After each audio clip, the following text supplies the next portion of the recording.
వాక్యములు యాకోబుకు తెలియజేసిన వారని, వాక్యములు యాకోబుకు తెలియని ఏ జనము నీరాగునా చేసియుగా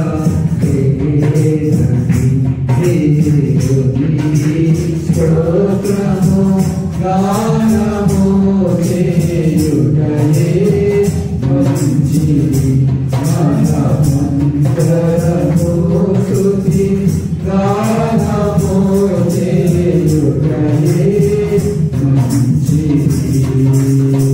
ప్రార్థన చేద్దాం. మహాపరిశుద్ధుడు, మహాగణుడు, సర్వశక్తిమంతుడు, నీకు కృప కలిగిన దేవా, నీ ఘనమైన శ్రేష్టమైన మన బట్టి నీ పాదాల చెంతకు వచ్చిన ప్రభువా, ఈ సమయంలో నేను నిలవబడి అయ్యా మరి మాట్లాడుచుండగా నిలవబడేది నేను, మాట్లాడేది మీరు. నీ ఆత్మతో నింపండి. నాకు మాకు కావాల్సిన ఆత్మీయ ఆహారాన్ని సమృద్ధిగా మీరు దయచేయండి. దేవానికి స్తోత్రాలు. ఇదిగో ప్రభు, నా ప్రాణాత్మ శరీరానికి సమర్పిస్తుండగా నీ శిలువ చాటును మెరుగుపరిచి నాకు మాకు కావాల్సిన నీ వర్తమానాన్ని మీరు మాకు దయచేయమని యేసు నామములో అడుగుచున్నాను మా పరమ తండ్రి. ఆమేన్. హల్లెలూయా, హల్లెలూయా. కొద్ది క్షణం దేవుని వాక్యాన్ని మనం ధ్యానం చేద్దాం. హెబ్రీయులకు రాసిన పత్రిక 12వ అధ్యాయం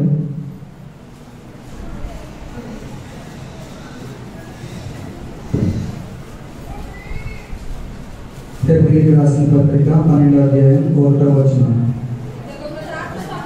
ఇంత గొప్ప సాక్షి సమూహము మేఘము వలె మనలను ఆవరించి ఉన్నందున మనము కూడా ప్రతి భారమును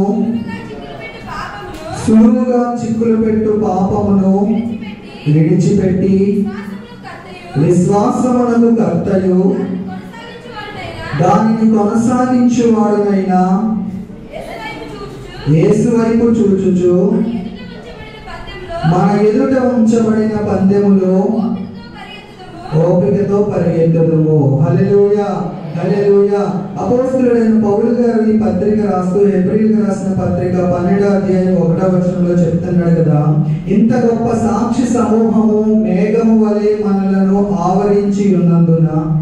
ఎంత గొప్ప సాక్షి సమూహము అని మనం ఆలోచన చేస్తే కనుక హెబ్రీయులకు రాసిన పత్రిక 11వ అధ్యాయం మీరు ఇంటికి వెళ్ళాక చదవండి. అక్కడ మనం ఆలోచన చేస్తే విశ్వాసముతో భక్తులు ఎలాగైతే జీవించారో, విశ్వాసముతో భక్తులు ఎలాగైతే తమ ఆత్మీయ యాత్రని ముందుకు సాగించారో విశ్వాసుల యొక్క జాబితాని మనం చూస్తాం. ఇక్కడ హెబ్రీయులకు రాసిన పత్రిక 11వ అధ్యాయం మొత్తం అంతా కూడా అబ్రహాము దగ్గర నుంచి ఆదిమ సంఘం ఏర్పడే వరకు కూడా ఏ భక్తుడు ఎలాగైతే తన విశ్వాస జీవితాన్ని ప్రారంభించాడో, ఏ భక్తుడు ఎలాగైతే తన విశ్వాస జీవితంలో పయనించాడో మనం చూస్తూ ఉంటాం. ఆ విశ్వాస జీవితంలో వాళ్ళకి వచ్చే శ్రమలు ఎలా ఎదిరించారో కూడా హెబ్రీయులకు రాసిన పత్రిక 11వ అధ్యాయంలో మనం చూస్తాం. అయితే 12వ అధ్యాయం ఇప్పుడు వాళ్ళందరి వరకు చెప్పుకుంటూ వచ్చి ఇక్కడ అన్నాడు కదా, ఇంత గొప్ప సాక్షి సమూహము మేఘము వలె మనలను ఆవరించి ఉన్నందున. ఇప్పుడు వీళ్ళందరూ మనకి ఎలా ఉన్నారు అంటే ఒక మేఘము వలె మాదిరికరముగా ఉన్నారు. హల్లెలూయా. ఎలా ఉన్నారండి? ఆది కాండము అబ్రహాము మొదలుకొని ఆదిమ సంఘము ఏర్పడేంత వరకు కూడా ఉన్న భక్తులందరూ కూడా మనకి ఎలాంటి జీవితం వాళ్ళు జీవించారు అంటే కనుక ఒక మాదిరికరమైన జీవితం జీవించారు. అయితే ఇక్కడ దేవుని వాక్యం అన్నది కదా, ఇంత గొప్ప సాక్షి సమూహము మేఘము వలె మనలను ఆవరించి ఉన్నందున మనము కూడా ప్రతి భారమును సులువుగా చిక్కులు పెట్టు పాపమును విడిచిపెట్టాలి. దేన్ని మనం విడిచిపెట్టాలి అని మనం ఆలోచన చేస్తే సులువుగా చిక్కులు పెట్టు పాపాన్ని విడిచిపెట్టాలంట. చూడండి, క్రైస్తవ జీవితము ఎలాంటిదని మనం ఆలోచన చేసినట్లయితే పాపముతో పోరాడేది క్రైస్తవ జీవితం. హల్లెలూయా. లోకంలో ఉన్నప్పుడు మనం పాపంతో పోరాడేవారమా? లోకంలో ఉన్నప్పుడు మనం ఎప్పుడైనా పాపాన్ని ఎదిరించేవారమా? లోకంలో ఉన్నప్పుడు మనం ఎప్పుడైనా పాపంతో పోరాడామా? లేదు, అలాంటి అనుభవం మనకి లేదు. అయితే దేవుని వాక్యం సెలవిస్తుంది కదా, ఏమంటున్నాడు అక్కడ? ప్రతి భారమును సులువుగా చిక్కులు పెట్టు ప్రతి పాపమును. ఇప్పుడు దేవుని రక్తంలో కడగబడాక, పరిశుద్ధ సంఘంలో, వధువు సంఘంలో మనం చేర్చబడాక, ఇప్పుడు ప్రతి విషయంలో కూడా మనకి ఏమొస్తాయో తెలుసా? పోరాటమే వస్తుంది. కాలేజ్, ఒక స్టూడెంట్ లైఫ్ లో ఉన్నాం అనుకోండి, కాలేజ్కి వెళ్తే మన ఫ్రెండ్స్ ఏమంటారు? సినిమా చూస్తే తప్పేంటి? లేదు అంటే కొంచెం పెద్దవాళ్ళు ఈ జాబ్ వచ్చాక, వివాహం అయ్యాక ఒక గృహస్థ జీవితంలో ఉన్నాం అనుకోండి, మన పక్క వాళ్ళు అంటారు పిల్లలకి తాయితీ కట్టిస్తే తప్పేంటి? ప్రతి విషయంలో కూడా మన జీవితం, క్రైస్తవ జీవితం ఎలాంటిదంటే పోరాటంతో కలిగిన జీవితం. అయితే ఈ రోజు మన టాపిక్ ఏంటంటే పాపాన్ని విడిచిపెట్టి యేసు వైపు చూచుచు ఓపికతో పరిగెత్తాలి. దేన్ని విడిచిపెట్టాలండి? పాపాన్ని విడిచిపెట్టి. ఇప్పుడు పాపాన్ని విడిచిపెట్టిన మనము ఎవరి వైపు చూడాలి? యేసు వైపు చూచుచు ఎలా పరిగెత్తాలి?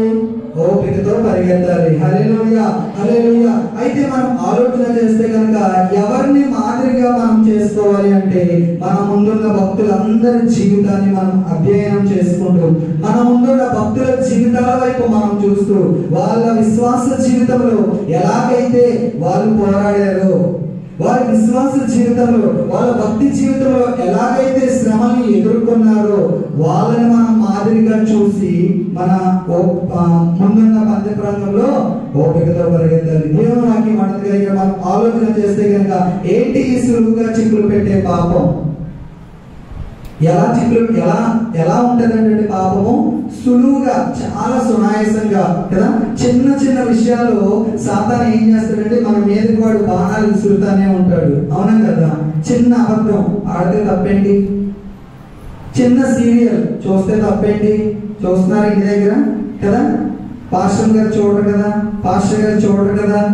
చాలా మంది రిమోట్ ఏం చేస్తారండి? సేవకులు వచ్చినప్పుడు శుభవార్త, సేవకులు రాకపోతే సీరియల్స్. దేవుడు వాక్యం అన్నది కదా, సులువుగా చిక్కులు పెట్టి ప్రతి పాపాన్ని నువ్వు ఏం చేయాలి తెలుసా? విడిచిపెట్టాలి. సులువుగా చిక్కులు పెట్టే పాపం చిన్న అబద్ధమే గాని, గలతీయులకు రాసిన పత్రికలో ఉంటాడు కదా, శరీర కార్యాలు ఏమనగా చూడండి ఒకసారి. గలతీయులకు రాసిన పత్రిక 5వ అధ్యాయం 19వ వచనం. శరీర కార్యములు స్పష్టమై ఉన్నవి, అవేమనగా జారత్వము, విగ్రహారాధన,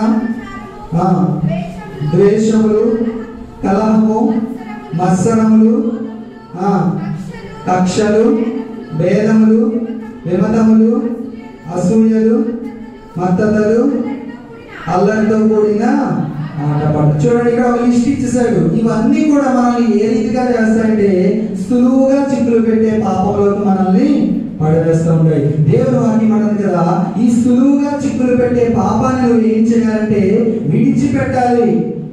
ఈ సులువుగా చిక్కులు పెట్టే పాపాన్ని నువ్వు ఎప్పుడైతే విడిచిపెడతావో అప్పుడు నెక్స్ట్ స్టెప్ ఏంటని మనం ఆలోచన చేస్తే కనుక యేసు వైపు మనము చూడగలుగుతాం. హల్లెలూయా, హల్లెలూయా.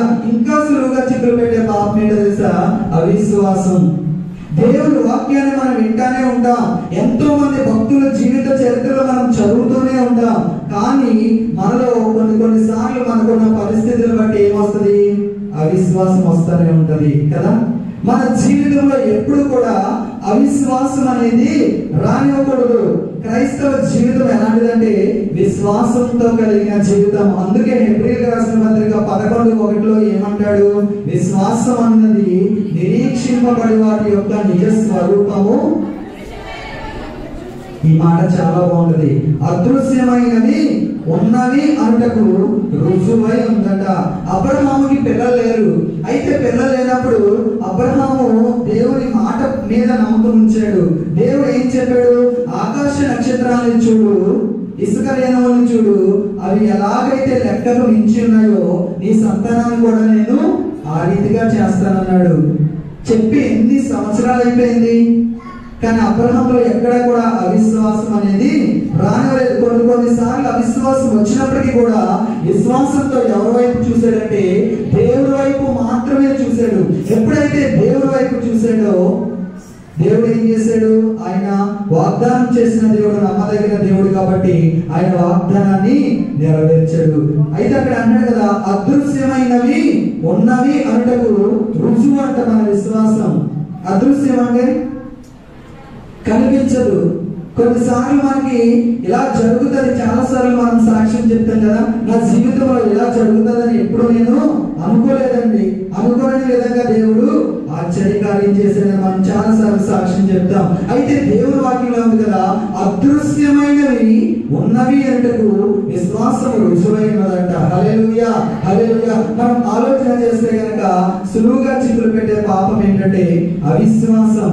మన భక్తి జీవితంలో మనం వాక్యం వింటున్నప్పుడు కానీ, వాక్యాన్ని చదువుతున్నప్పుడు కానీ, భక్తుల జీవిత చరిత్ర మనం చదువుతున్నప్పుడు కానీ ఎప్పుడు కూడా మనకున్న పరిస్థితిలో మనం ఏమైపోకూడదంటే అవిశ్వాసం అనేది మనలోకి ఏమాత్రము కూడా రానివ్వకూడదు. చూడండి ఒకసారి మత్తయి సువార్త 13:58 మనం ఆలోచన చేస్తే కనుక అక్కడ ఏమని ఉంటుందంటే,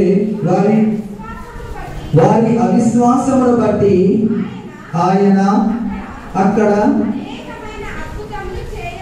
అనేకమైన అద్భుతములు చేశాడు అనంత బైబిల్లో.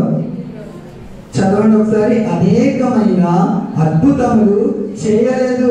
ఎవరి అవిశ్వాసమును బట్టి అంటే చూడండి, యేసు ప్రభు వాళ్ళ దగ్గరే ఉన్నాడు, యేసు ప్రభు వాళ్ళ పక్కనే ఉన్నాడు, యేసు ప్రభు వాళ్ళతోనే తింటున్నాడు, యేసు ప్రభు వాళ్ళతోనే త్రాగుతున్నాడు, యేసు ప్రభు వాళ్ళతోనే తిరుగుతున్నాడు. అయినప్పటికీ కూడా కొన్నిసార్లు మనం అంటాం కదా, యేసయ్యా నాతో నీవు ఉంటే చాలయ్యా అంటాం, అవునా కదా? అయితే ఎలా పలుకుతున్నాం మనం ఆ మాట? విశ్వాసంతో పలుకుతున్నామా, అవిశ్వాసంతో పలుకుతున్నామా? నోటుతో పలికే మాట విశ్వాసంతో అయి ఉండొచ్చు కానీ హృదయం అంతా అవిశ్వాసంతోనే నిండిపోతుంది కదా. కొన్నిసార్లు పైకి మాత్రం మనం ప్రార్థన చేస్తాం, హృదయంలో మాత్రం హృదయం అంతా ఏం నిండిపోద్ది? అవిశ్వాసమే. ఇక్కడ దేవుని వాక్యంలో మనం ఆలోచన చేస్తే కనుక వారి అవిశ్వాసమును బట్టి ఆయన అక్కడ ఏ అద్భుతము, ఎవరి అవిశ్వాసాన్ని బట్టి అంటే అక్కడ ఉన్న యేసు ప్రభు చుట్టూ ఉన్న ప్రజల యొక్క అవిశ్వాసాన్ని బట్టి. ఈ రోజు నీ నా జీవితంలో కొన్నిసార్లు కార్యం జరగట్లేదు అంటే, ఈ రోజు నీ నా జీవితాల్లో కొన్నిసార్లు ప్రార్థనకి జవాబు రావట్లేదు అంటే మనలో ఉన్న అవిశ్వాసం. ఆలోచన చేద్దాం, ఈ ఉదయకాల సమయంలో ఎక్కడైనా అవిశ్వాసంతో మనం నింపబడుతున్నామేమో, మన జీవితంలో కార్యం జరగకపోవడానికి మన అవిశ్వాసమే ఒక గుణబండలా తయారైందేమో మనం ఆలోచన చేద్దాం. ఇక్కడ దేవుని వాక్యంలో అంటున్నాడు కదా, యేసు ప్రభు వాళ్ళతోనే ఉన్నా సరే ఆయన ఏ అద్భుతము చేయలేదంట. నువ్వు సంఘానికి వస్తున్నా సరే, నువ్వు దేవుడితో నడుస్తున్నా సరే, నీకున్న అవిశ్వాసాన్ని బట్టి నీకు ఏదైనా కార్యం జరగట్లేదేమో. ఎన్ని సంవత్సరాల నుంచి నువ్వు ప్రార్థన చేస్తున్నావు ఒక టాపిక్ నిమిత్తం, ఎన్ని సంవత్సరాల నుంచి నువ్వు దేవునితో పోరాడుతున్నావు, కానీ నీలో ఎక్కడైనా అవిశ్వాసం ఉందేమో ఆలోచన చేయి. మధ్యాహ్న సమయంలో చూడండి, రోమీయులకు రాసిన పత్రిక 4వ అధ్యాయం 18 నుంచి చదవండి. రోమీయులకు రాసిన పత్రిక 4వ అధ్యాయం 18 నుంచి.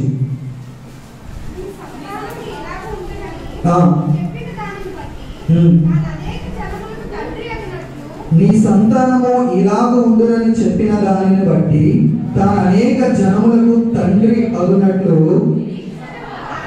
నిరీక్షణకు ఆధారం లేనప్పుడు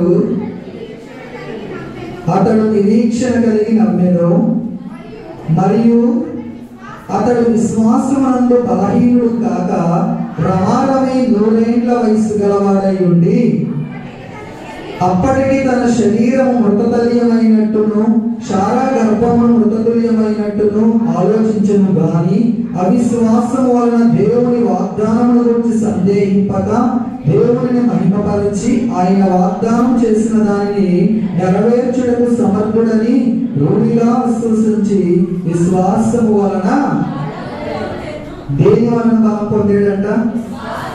విశ్వాసము వలన ఆయన అబ్రహాము ఏం పొందాడంటే బలము పొందాడంట. అక్కడ మనం ఆలోచన చేస్తే నిరీక్షణకు ఆధారం లేనప్పుడు అతడు నిరీక్షణ కలిగి నమ్మాడు. అంతకుముందు ఎప్పుడైనా అసలు నిరీక్షణ ఏంటో తెలుసా అబ్రహాంకి?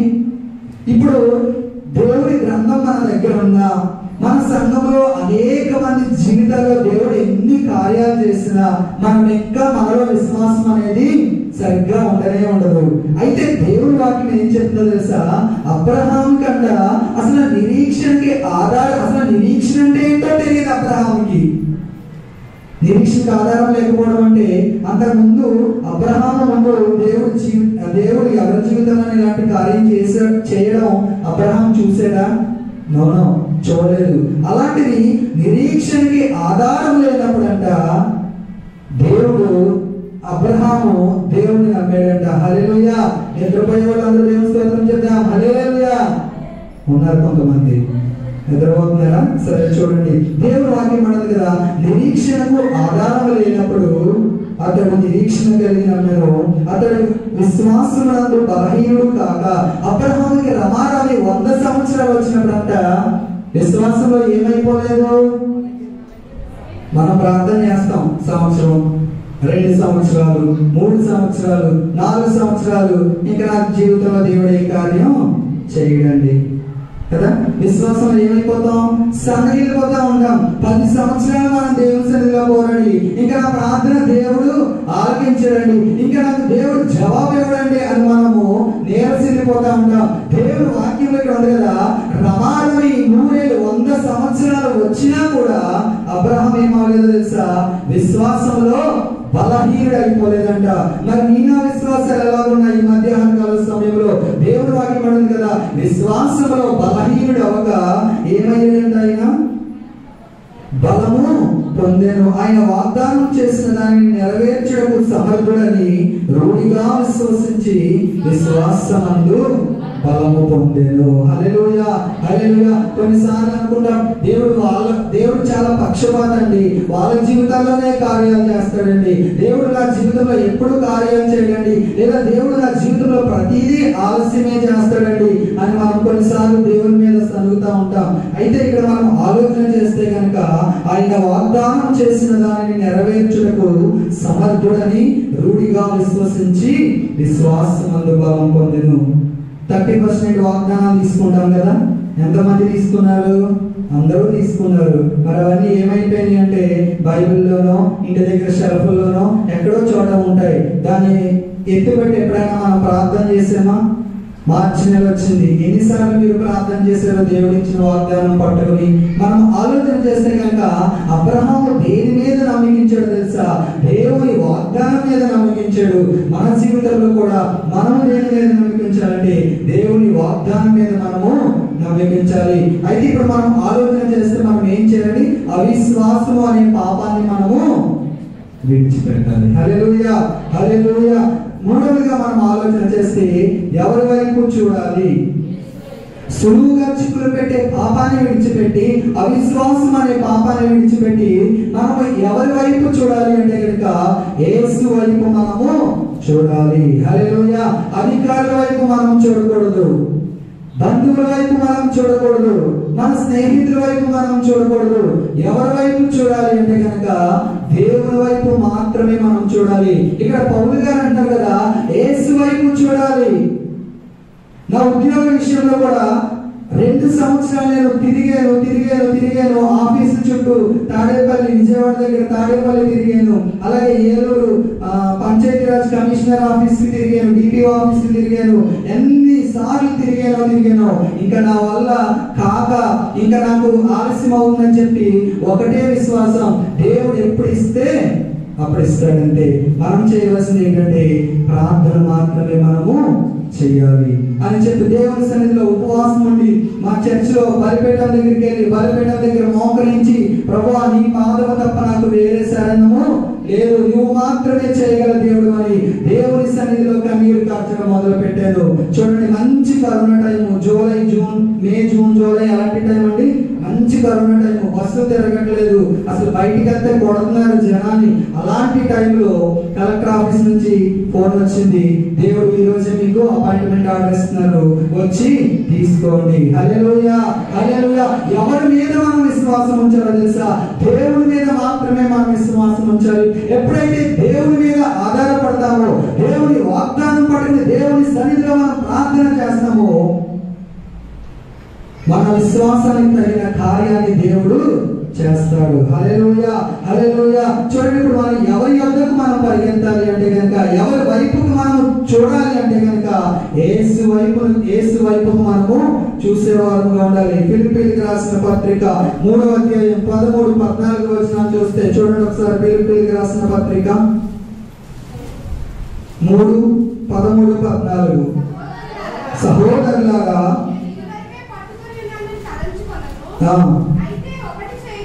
అయితే ఒకటి చేయించున్నాను, వెనుక ఉన్నవి మరచి ముందున్న వాటి కొరకై వేగిరపడుచు క్రీస్తు యేసునందు దేవుని ఉన్నతమైన పిలుపునకు కలుగు బహుమానము పొందవలెనని. ఎక్కడికి పరిగెడుతున్నాడండి? ఇప్పుడు పౌలు గారికి ఉన్న గురి ఏంటో తెలుసా? పౌలు గారికి ఉన్న గోల్ ఏంటో తెలుసా? క్రీస్తునందున్న బహుమానం, క్రీస్తు ఇచ్చే ఆ బహుమానము పొందాలి అని. ఇప్పుడు పౌలు మనసులో ఉన్న ఆశ ఏంటి అంటే కనుక, వెనుకున్నవన్నీ మర్చిపోయాడు, తనకున్న పరిస్థితులు మర్చిపోయాడు, తను ఏ రీతిగా హింసించబడ్డాడో మర్చిపోయాడు, తనని ఏ రీతిగా బాధ పెట్టారో మర్చిపోయాడు. సమస్తాన్ని మర్చిపోయి దేని వైపు చూస్తున్నాడు? దేని వైపు పౌలు గారు గురి కలిగి ఉన్నారంటే, ముందున్న క్రీస్తు ఇచ్చే బహుమానం. యేసయ్య ప్రతి ఒక్కరికి కూడా ఒక్కొక్క బహుమానాన్ని ఉంచాడు. నమ్ముతున్నారా?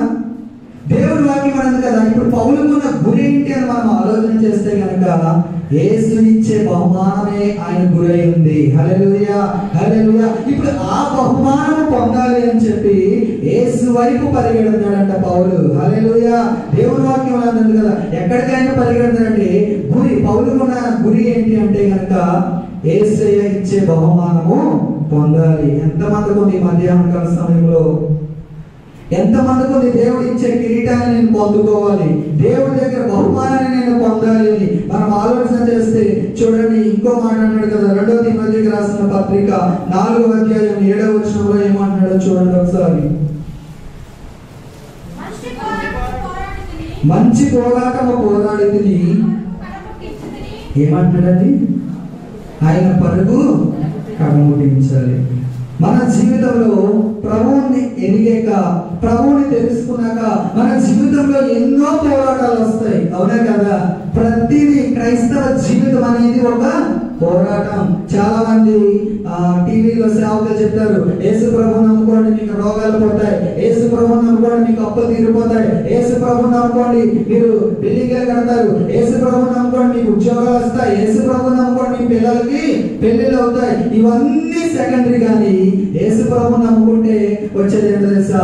పోరాటం వస్తుంది ఫస్ట్ ఆఫ్ ఆల్. హల్లెలూయా, హల్లెలూయా. అయితే దేవుడు వాక్యం అన్నది కదా, ఈ పోరాటంలో పౌలు చెప్తున్న మాట ఏంటో తెలుసా? నేను మంచి పోరాటం నేను పోరాడితిని, నా పరుగు కడముట్టించింది. హల్లెలూయా, హల్లెలూయా. దేవుడి వాక్యాన్ని కనుక మనం ఆలోచన చేసినట్లయితే పౌలు చెప్తున్న మాట ఏంటంటే, నేను మంచి పోరాటం పోరాడాను. యేసు ప్రభువుని నమ్ముకున్నానని చెప్పి నా ఇంట్లో వాళ్ళని దూషించారు, యేసు ప్రభువుని నమ్ముకున్నానని చెప్పి మా ఊళ్ళో వాళ్ళని దూషించారు.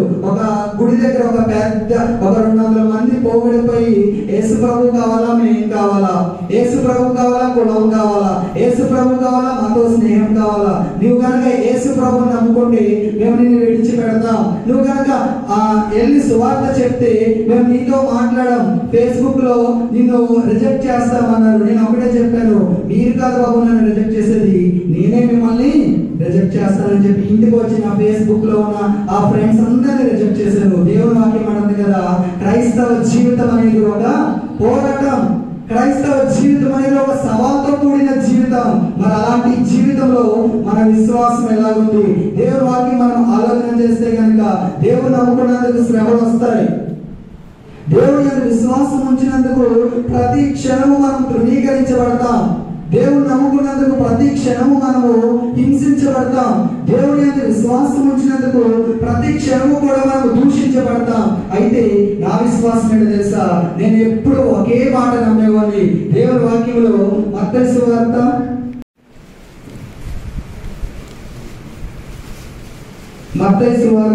5వ అధ్యాయం 12వ వచనం చదవండి. 11 నా నిమిత్తము జనులు మిమ్మల్ని నిందించి హింసించి మీ మీద అబద్ధముగా చెడ్డ మాటలు పలుకున్నప్పుడు మీరు ధన్యులు, సంతోషించి ఆనందించుడి, పరలోకమందు మీకు ఫలమనుకున్నను. ఇలాగున వారు మీకు పూర్వమందుండిన ప్రవక్తలను హింసించిరి. ఏ ప్రవక్తలో తెలుసా? ఇందాక చెప్పాను కదా, హెబ్రీయులకు రాసిన పత్రిక 11వ అధ్యాయంలో ఉన్న వారందరూ కూడా వాళ్ళని కూడా ఏం చేశారంటే వాళ్ళు కూడా హింసించబడ్డారు. దేవుడు వాక్యం అంటుంది కదా, నా నిమిత్తము జనులు మిమ్మల్ని నిందించి హింసించి మీ మీద అబద్ధముగా చెడ్డ మాటలలో పలుకున్నప్పుడు మీరు ధన్యులు. దేవుడు వాక్యం అంటుంది కదా, యేసు ప్రభువుని నమ్ముకున్నందుకు కానీ నీకు ఎవరు కిరీటం పెట్టరు.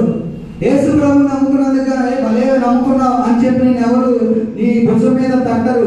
యేసు ప్రభువుని నమ్ముకున్నందుకు కానీ నేను ఎవరు పొగడరు.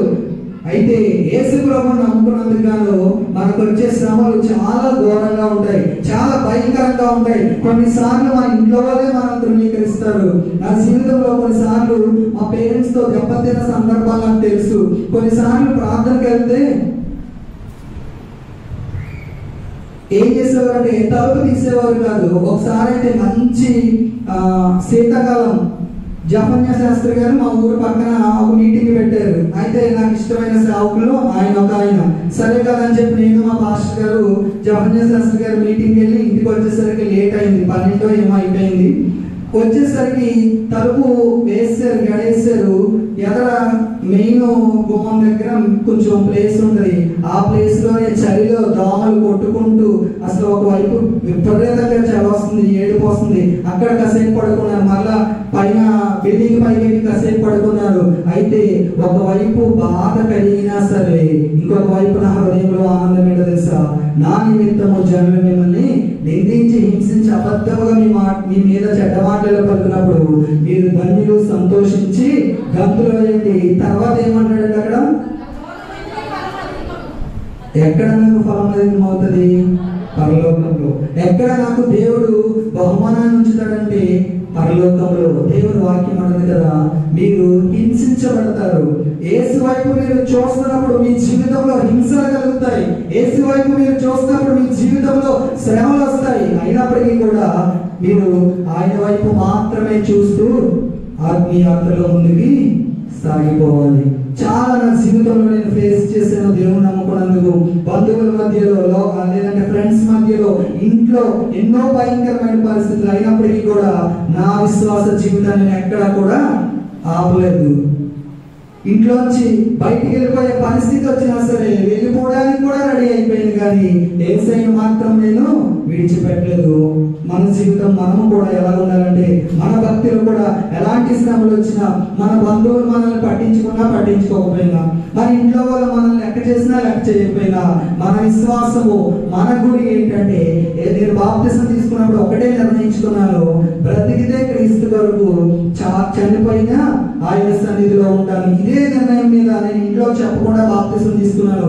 7 years ఇంచుమించు నేను ఇంట్లో బాప్తిసం తీసుకున్న విషయమే చెప్పలేదు.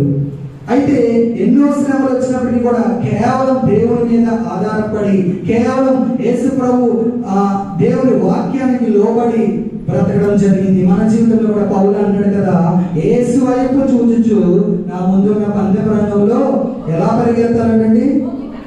ఓపికగా. ఒకటి, మనం ముందున్న సాక్షి సమూహాన్ని మనం చూడాలి. రెండవదిగా మనం ఆలోచన చేస్తే పాపాన్ని విడిచిపెట్టాలి. మూడవదిగా మనం ఆలోచన చేస్తే యేసు వైపు చూడాలి. మరి 4వ విషయం చెప్పి నేను ముగిస్తాను. చూడండి ఎలాగా, ఏం చేయాలి? యేసు వైపు చూసి చూడండి. మన మూలవాక్యానికి రండి. హెబ్రీయులకు రాసిన పత్రిక, యేసు వైపు చూచుచు మన ఎదుట ఉంచబడిన పందెములు ఎలా పరిగెత్తాలి? ఎలా పరిగెత్తాలి? ఓపికతో పరిగెత్తాలి. ఈ రోజుల్లో చాలా మంది జీవితాలలో ఏంటి అంటే ఓపికే కదా. వెయిట్ చేయాలంటే అస్సలు వెయిట్ చేసే ప్రసక్తే లేదు.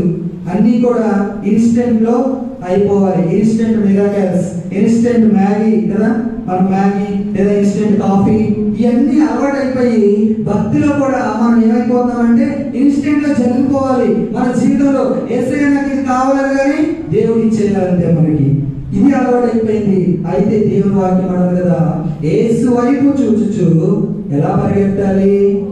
ఓపికతో మనము పరిగెత్తే వారంగా ఉండాలి. చూడండి, హెబ్రీయులకు రాసిన పత్రిక 6వ అధ్యాయము 11, 12 వచనాలు చూడండి ఒకసారి.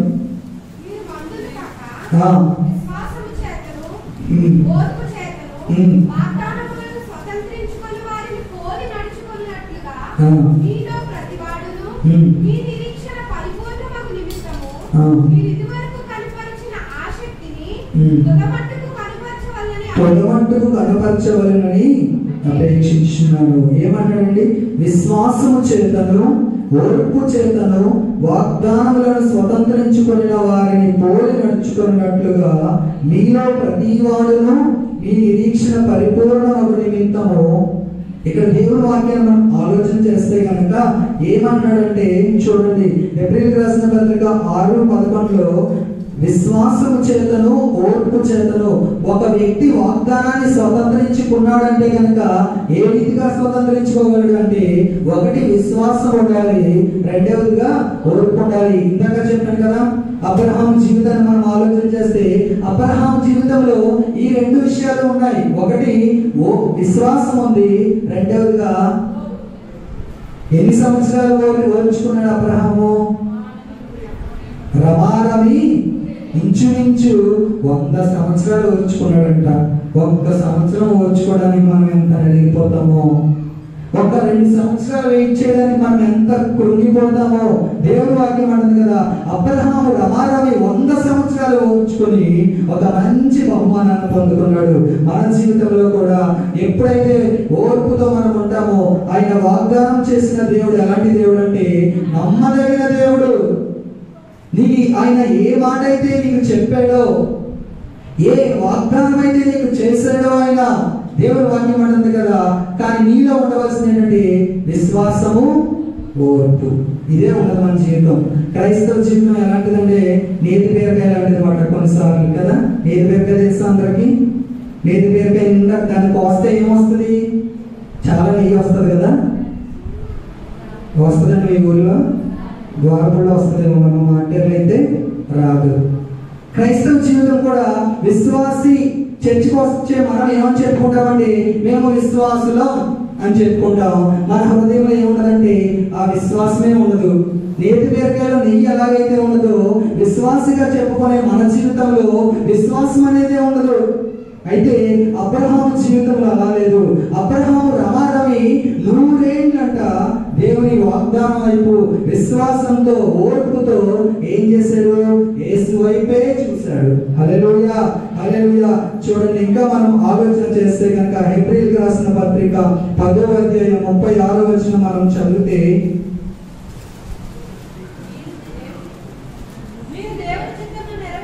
మీరు దేవుడి చిత్తమును నెరవేర్చిన వారై వాగ్దానము పొందు నిమిత్తము ఏం కావాలండి? ఓర్పు కావాలి.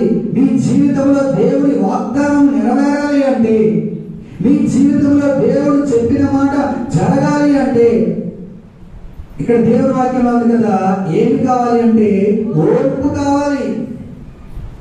ఎప్పుడైతే అబ్రహాము ఎన్ని సంవత్సరాలు రమారమి ఇంచుమించు 100 సంవత్సరాలు ఓర్చుకున్నాడంట. ఎంతమంది ఎన్ని మాటలు మాట్లాడుంటారు అబ్రహాముని? అబ్రహాముని ఎంతమంది ఎన్ని తిట్టుంటారు? ఇంకా దేవుడు దేవుడు అంటారంట కదా బాబు. దేవుడు విడిచిపెట్టే కదా. యోగుని మనం చూస్తే యోగుని భార్య ఏమంది? తన భార్య ఏమందండి? ఇంకా దేవుడు దేవుడు అంటావేంటి? ఇంకా భక్తి అంటావేంటి కదా. మన జీవితంలో కొన్నిసార్లు మన భార్యలే మనతో అలా అనే పరిస్థితి రావచ్చు. లేదంటే మీ భర్తలే మీతో అలా విశ్వాసంలో మిమ్మల్ని తగ్గేలా చేయొచ్చు. అయితే అది ఎలాంటి పరిస్థితి అయినా సరే మన హృదయంలో విశ్వాసం అనేది తగ్గిపోకూడదు. ఓర్పు అనేది మనము కోల్పోకూడదు. దేవుని వాక్యం అన్నది కదా, ఇంత గొప్ప సాక్షి సమూహము మేఘము వలె మనల్ని ఆవరించి ఉన్నందున మనము కూడా ప్రతి భారమును సులువుగా చిక్కులు పెట్టే ప్రతి పాపమును విడిచిపెట్టి విశ్వాసమునకు కర్తయు దానిని కొనసాగించువాడైన యేసు వైపు చూచుచు మన ముందున్న పందె రంగంలో ఏమనండి, యేసు వైపు చూచుచు మన ఎదుట ఉంచబడిన పందెంలో ఓపికతో. క్రైస్తవ జీవితం ఎలాంటిది అంటే పందెముతో కూడుకున్నది. ఎలా పరిగెత్తాలంటే ఓపికతో పరిగెత్తాలి. ఎన్ని శ్రమలు వచ్చినా, ఎన్ని నిందలు వచ్చినా, ఎన్ని అవమానాలు వచ్చినా, చూడండి ఒక్క రిఫరెన్స్ చూపించి నేను ముగిస్తాను. ఇప్పుడు మనం చదువుకున్న దాంట్లోనే దాని కంటిన్యూషన్ చూడండి. అక్కడ అంటాడు కదా,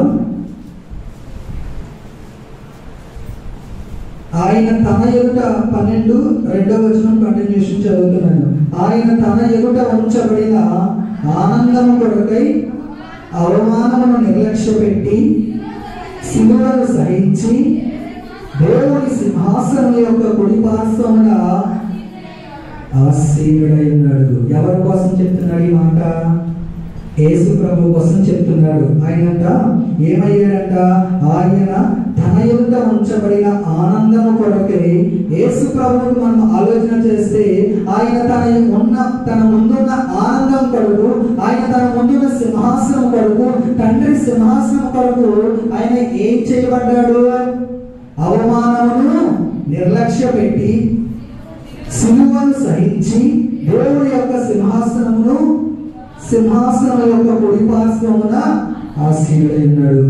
ఆయనకు వచ్చే శ్రమలన్నింటినీ కూడా ఆయన ఏం చేయబడ్డాడు అంటే సహించుకొని, ఆయనకు వచ్చిన అవమానాలన్నింటినీ కూడా ఆయన నిర్లక్ష్య పెట్టాడు.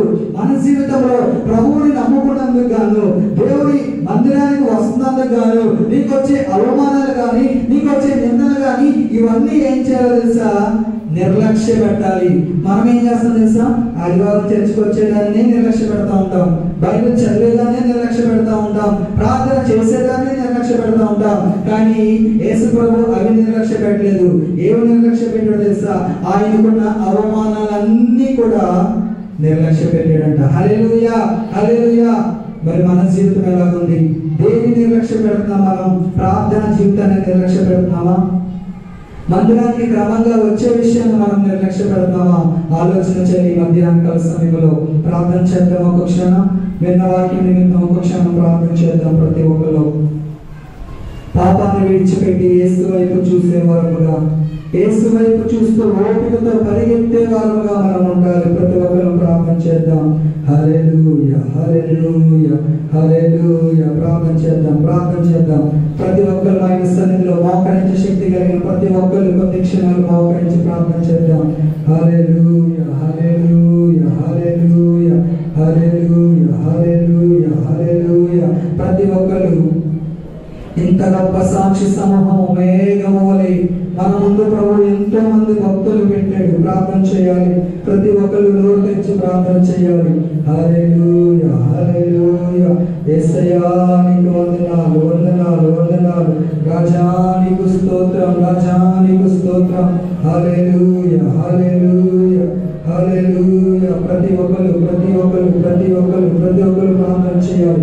హల్లెలూయా, హల్లెలూయా. ఎంతో గొప్ప సాక్షి సమూహం మన ముందు ఉంది. ఎంతో గొప్ప సాక్షి సమూహం, ఎంతో మంది భక్తులు ప్రభు మన ముందు వచ్చాడు. వాళ్ళ విశ్వాస జీవితాన్ని చూసుకుంటూ మనం మన ముందున్న పందెపురంలో ఓపికతో పరిగెత్తాలి. పాపాన్ని విడిచిపెట్టే వారుగా ఉండాలి. సులువుగా చిక్కులు పెట్టే పాపాన్ని విడిచిపెడుతున్న వాళ్ళు ఆలోచన చేయి. ఈ మధ్యాహ్న కాల సమయంలో కొద్ది క్షణాలు ఆలోచన చేయి. ఎలాగుంది మన జీవితం ఆయన ఎదుట? అవిశ్వాసం అనే పాపాన్ని మనం తొలగిస్తున్నామా మన హృదయంలోంచి? యేసు వైపు చూస్తూ పరిగెడుతున్నామా? మనము ఓపికతో పరిగెడుతున్నామా? ఆలోచన చెయ్యి. పోరాటం, ఆత్మీయ పోరాటం, చివరి శ్వాస వరకు పోరాటం ఆగదు. పోగుచున్నాను సిలువను మోసుకొని నా గమ్య స్థానానికి, సిలువను మోసుకొచ్చుకున్నది పడదు.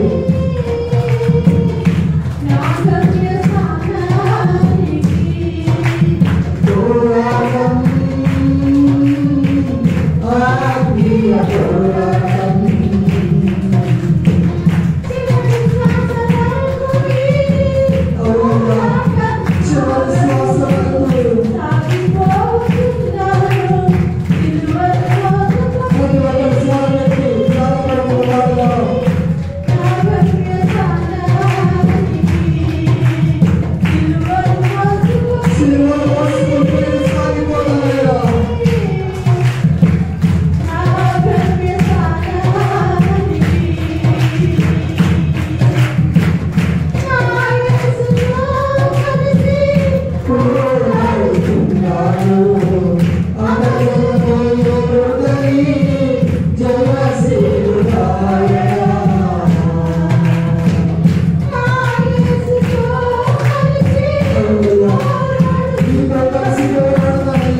అవిశ్వాసంతో ఉన్నామా, విశ్వాసంతో ఉన్నామా?